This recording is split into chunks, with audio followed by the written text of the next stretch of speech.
2007 April 27 Harikumar IS-നും Sreelekha തമ്പിക്കും പിറന്ന മകൾക്ക് പേരിന്റെ അർത്ഥം സ്വഭാവത്തിൽ പ്രതിഫലിക്കുമെന്ന് കരുതി അവർ സ്നേഹ എന്ന് പേരിട്ടു. യുദ്ധവും സമാധാനവും പരസ്പരം പോരാടുമ്പോൾ, നൂറ്റാണ്ടുകളായി മനുഷ്യൻ സമാധാനത്തിനായി ദാഹിക്കുമ്പോൾ ഒരു ചോദ്യം മാത്രം ബാക്കിയാകുന്നു: സമാധാനം സാങ്കല്പികമോ യാഥാർത്ഥ്യമോ?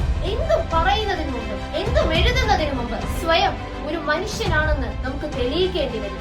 അത് ഗതികേടാണോ അതോ വികസനത്തിന്റെ പുതിയ മുഖമാണോ? ചിന്തിക്കുക. നന്ദി, നമസ്കാരം.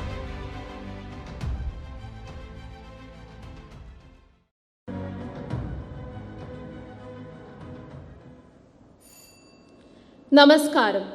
ഓരോ വൃക്ഷത്തിന്റെയും ഉയരം നിർണയിക്കുന്നത് അതിന്റെ വേരുകളുടെ ആഴമാണെങ്കിൽ, ഓരോ പർവ്വതത്തിൽ നിന്നും ഉയരുന്ന അരുവികൾ കടലിനെ കൂടുതൽ സമ്പുഷ്ടമാക്കുന്നുണ്ടെങ്കിൽ, ഭാരതം എന്ന പട്ടിന്റെ ഊടും പാവുമായി മാറാൻ ഒന്നിനെ കഴിയൂ: നാം ഒന്നെന്നുറക്കെ പറയുന്ന കരുത്തുള്ള ഒരു ജനതയ്ക്ക്.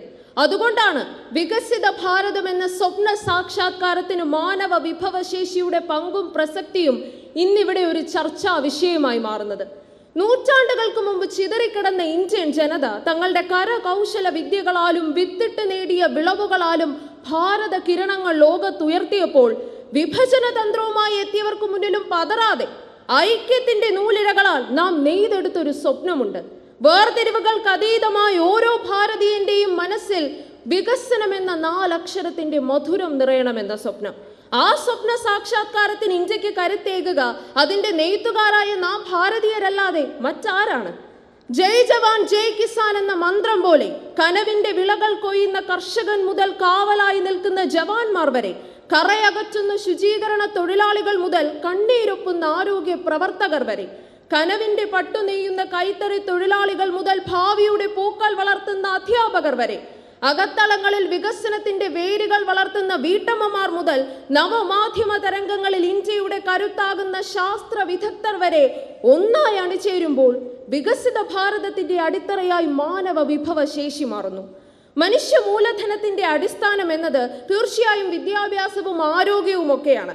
അതുകൊണ്ട് തന്നെ ഇന്ത്യയുടെ 7ാം പഞ്ചവത്സര പദ്ധതിയിൽ പറയുന്നത് ഏതൊരു രാജ്യത്തിന്റെ വികസന തന്ത്രത്തിലും മാനവ വിഭവ വികസനത്തിന് വലിയ പ്രാധാന്യം നൽകണമെന്നാണ്.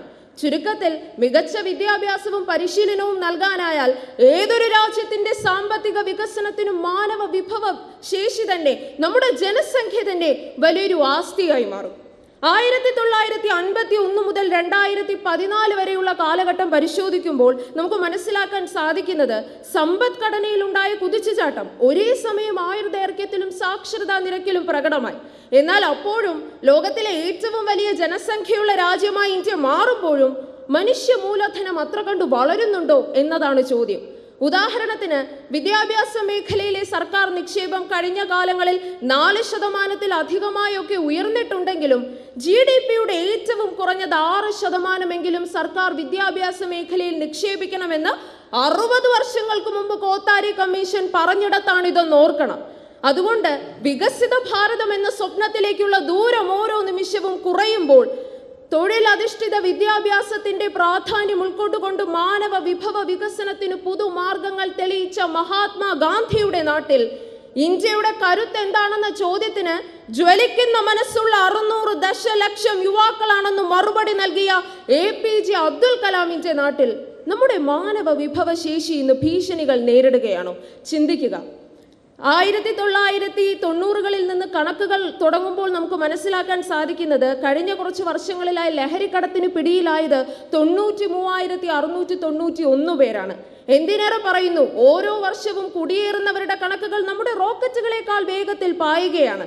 അതേസമയം കേരളത്തിൽ മാത്രമല്ല, ഇന്ത്യയിൽ ഉൾപ്പെടെ തൊഴിലില്ലായ്മ നിരക്ക് 7%-ലധികമാണ്. ഇതെല്ലാം ഇഷ്ടമുള്ള അക്കങ്ങൾ ചേർത്ത് വെച്ചുണ്ടാക്കിയതല്ല, ചില യാഥാർത്ഥ്യങ്ങളാണ്. അതേസമയം പ്രധാനമന്ത്രി വിശ്വകർമ്മ യോജനയും അതുപോലെയുള്ള പദ്ധതികളും സമഗ്ര ശിക്ഷ അഭിയാനും എല്ലാം തീർച്ചയായും മാനവ വിഭവ വികസനത്തിന്റെ കൊടിയേന്തി മുന്നേറുന്നുണ്ട്. ചുരുക്കത്തിൽ, ഇന്ത്യ ഒരു വികസിത രാജ്യമാക്കി മാറ്റേണ്ടത് നാം ഓരോരുത്തരും തന്നെയാണ്.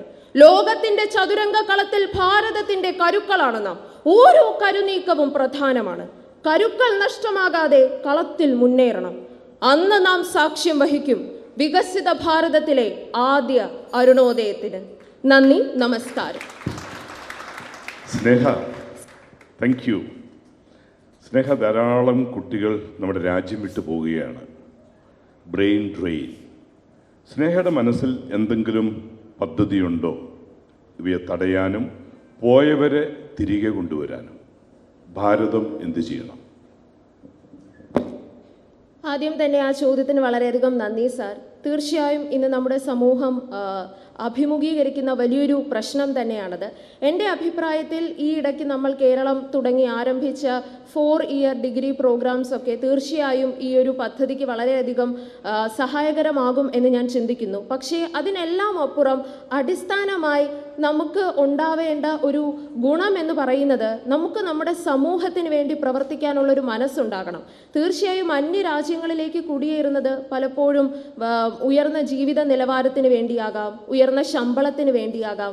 പക്ഷേ നമ്മളൊന്ന് ചിന്തിക്കണം, ഇവിടെ വിതച്ച വിത്തുകളെല്ലാം മറ്റെവിടെയോ തണലേകി നിൽക്കുമ്പോൾ നമുക്ക് ചെയ്യാനാകുന്നത് സ്വയം ഒരു അവബോധം സൃഷ്ടിക്കുക എന്നുള്ളതാണ്. സ്വാർത്ഥ താല്പര്യങ്ങൾക്കപ്പുറം നാം ഉയരുമ്പോൾ നമ്മുടെ ചുറ്റുപാടുകൾ വികസിക്കണം. നാം ജനിച്ചു വളർന്ന ഈ മണ്ണിന് അതുകൊണ്ട് ഗുണമുണ്ടാകണം. നമ്മുടെ ചുറ്റുപാടും വിശന്നുകൊണ്ടിരിക്കുന്നവർക്ക് ഭക്ഷണമേകാൻ നമുക്കാകണം. അതിനായി സ്വന്തം രാജ്യത്തിന് വേണ്ടി പ്രവർത്തിക്കാം. കാരണം ഇന്ത്യ നമ്മുടെ ഒരു രാജ്യം മാത്രമല്ലല്ലോ, അത് നമ്മുടെ അമ്മയും ഒരു വികാരം കൂടിയല്ലേ. നന്ദി, നമസ്കാരം. Thank you so much, Sneha.